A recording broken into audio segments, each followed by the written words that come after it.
अस्सलामु अलैकुम वरहमतुल्लाहि वबरकातुहू।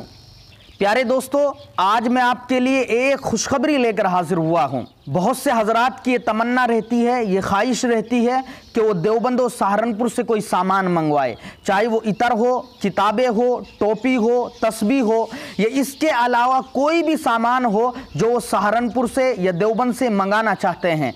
और बहुत से हमारे भाई जो दारुल के अंदर पढ़ते हैं या मज़ाहिरुल के अंदर पढ़ते हैं और फिर वो फारिग होकर अपने घरों को पहुंच जाते हैं, उनके बाद भी उनकी दिली तमन्ना यही रहती है कि हम देवबंद से कोई सामान मंगवाए या सहारनपुर से कोई सामान मंगवाए। प्यारे दोस्तों, मैं आपको बता दूं कि अब आप सहारनपुर से और देवबंद से हर सामान अपने घर मंगवा सकते हो, वो भी सिर्फ एक फ़ोन से।